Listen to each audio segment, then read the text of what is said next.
तो वेलकम है दोस्तों। नाउ इस वीडियो में हम लोग जानने वाले हैं मेरे प्यारे साथियों किसके बारे में। तो सिलेबस जानेंगे और एग्ज़ाम पैटर्न जानेंगे एडवर्टाइजिंग मैनेजमेंट के बारे में। ठीक है। वैसे तो आप में से बहुत ही कम लोग ये सब्जेक्ट चुनते हैं। क्यों? क्योंकि थोड़ा सा डिफरेंट है। ठीक है। और इसलिए इसका बुक भी आपको मिलना मुश्किल हो जाता है, गेस्ट पेपर इसका। ठीक है। अरे यार, खाना खा लें तो अचानक डकारें आ रही। चलिए जानते हैं कि एडवर्टाइजिंग मैनेजमेंट, इसका हिंदी भी जानेंगे, हिंदी में भी देखेंगे सिलेबस पूरा। ठीक है, ट्रांसलेट मैंने कर लिया है। दोस्तों यह पेपर सबसे पहले कौन रख सकता है, कितने मार्क्स का आएगा, एग्जाम पैटर्न क्या रहेगा, इसके बारे में जान लेते हैं। तो बीए बीकॉम बीएससी सेमेस्टर 2 के तहत कोई भी कैंडिडेट इसको रख सकता है। ठीक है। पेपर का नाम आपका बीओसी यानी कि वोकेशनल कोर्स है। ठीक है, वैसायिक अध्ययन, जो थोड़ा सा आपका किताबी ज्ञान से हट के ज्ञान देता है। ठीक है। इसमें आपको मैक्सिमम मार्क्स 100 हैं, जिसमें से आपका इंटरनल भी होगा और एक्सटर्नल भी होगा। ठीक है। इंटरनल जो एग्ज़ाम होगा वो आपका 25 मार्क्स का होगा और एक्सटर्नल आपका प्रैक्टिकल सहित 75 मार्क्स का होगा। अब ये तो हो गई भाई बात, एग्ज़ाम में क्वालिफाई कितना करना होगा। तो 75 और 25 यानी कि इंटरनल प्लस एक्सटर्नल दोनों को मिला के आपको 40 नंबर अगर आप लेते आते हैं तो आप पास हो जाएंगे। ठीक है। देखिए इसमें आपका प्रैक्टिकल भी होगा, number of lecture, theory and practical. ठीक है, तो प्रैक्टिकल भी है इसमें आपका। अब चलिए देख लेते हैं।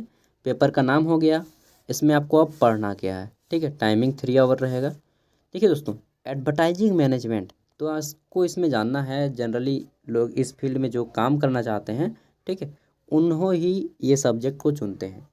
सिलेबस तो आपका थोड़ा सा बड़ा है, ज़्यादा नहीं, लेकिन इसमें आपको जो टॉपिक दिए गए हैं और इसको पढ़ना कैसे है, ठीक है, बुक वगैरह मिलता नहीं है। चलिए देखते हैं। सबसे पहले आपके सामने अगर कॉपी पेन होगा तो नोट करते जाइएगा। ये पहला टॉपिक है। ठीक है, meaning and definition of house keeping. ठीक है, ये नोट कीजिएगा। फिर है आपका दूसरा, layout of house keeping department. ठीक है, 2 नंबर पॉइंट, सबको पॉइंट वाइज नोट कीजिए।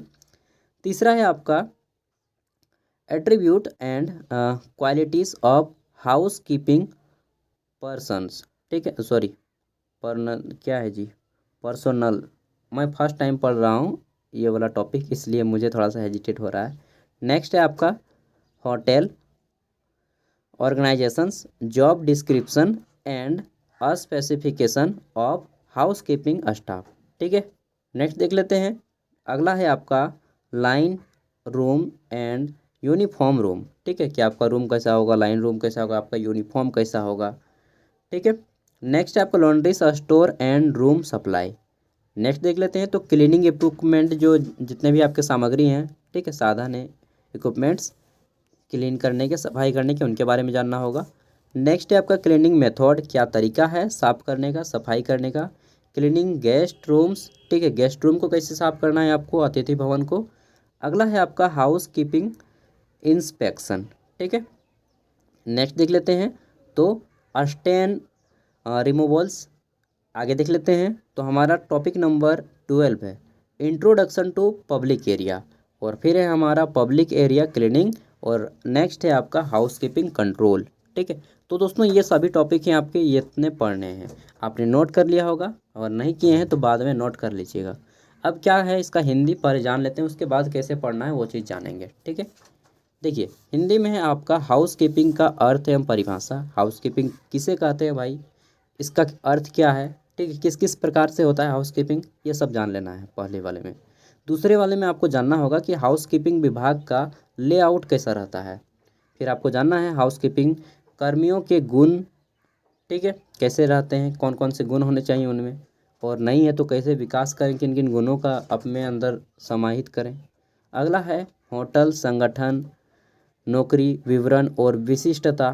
ठीक है। फिर है आपका गृह व्यवस्था, कर्मचारी, लिनेन रूम और यूनिफॉर्म रूम। जनरली दोस्तों ये जो चैप्टर है आपका पूरा का पूरा सब्जेक्ट, ये सिलेबस बोलेंगे, यह आपका इंग्लिश में है। ठीक है। अगर आप इसे हिंदी मीडियम में करना चाहते हैं तो आपको बहुत ज़्यादा दिक्कत का सामना करना पड़ेगा। ठीक है।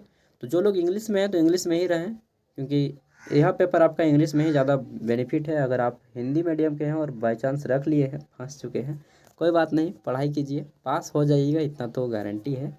बाकी डिपेंड करता है आपकी मेहनत पे। ठीक है। यह पेपर आपका इंग्लिश में जनरली लिया जाता है होटल मैनेजमेंट के तहत। होटल मैनेजमेंट जो लोग कोर्स करते हैं, ठीक है। तो उन सबको ये कोर्स पढ़ाया जाता है।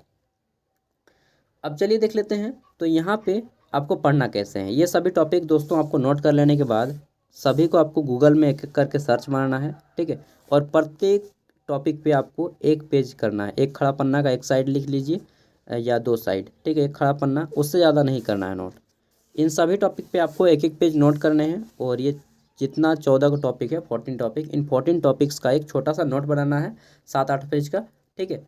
और इन सब को पढ़ के गूगल से पढ़ लीजिएगा। गेस्ट पेपर है तो गेस्ट पेपर तो जनरली नहीं मिलता है इसका, ठीक है। तो गूगल से ही पढ़ के आप इसे बेनिफिट कर सकते हैं और एग्ज़ाम देने जाइएगा, ठीक है। और हो सकता है आपका एग्ज़ाम जो है इसमें इंग्लिश में आ सकता है, क्योंकि यह पेपर जो है इंग्लिश का है, ठीक है। मतलब ये सब्जेक्ट थोड़ा सा इंग्लिश मीडियम का हो जाता है, ठीक है। हिंदी मीडियम वाले बच्चे भी रख लेते हैं, लेकिन आपको हिंदी में पढ़ना होगा और हिंदी में ही लिखना होगा। इसमें थोड़ा सा हिंदी में समझने में दिक्कत होगा, इंग्लिश ईजी रहेगा, ठीक है। तो इस पेपर को मैं अच्छे से समझा नहीं पाऊँगा, क्योंकि मैंने खुद इसको अच्छे से नहीं पढ़ा है, ठीक है। और यहाँ तक कि होटल मैनेजमेंट कैटरिंग का कोर्स मैंने एक बार करने का सोचा, बट छोड़ दिया।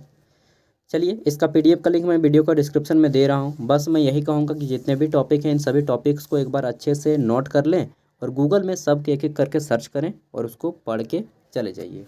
नोट करके एग्ज़ाम से पहले एक बार पढ़ लीजिएगा, ठीक है। बाकी जितने भी सब्जेक्ट हैं आपके, अदर सब्जेक्ट जैसे कि इंग्लिश का पेपर हो गया, मैथ का पेपर हो गया, ठीक है, ग्लोबल सिटीजनशिप का पेपर हो गया, मेजर पेपर हो गया, उन सब के पेपर मैंने अपलोड कर दिए हैं, वहाँ से आप देख सकते हैं। थैंक यू, बाय, मिलते हैं नेक्स्ट वीडियो में।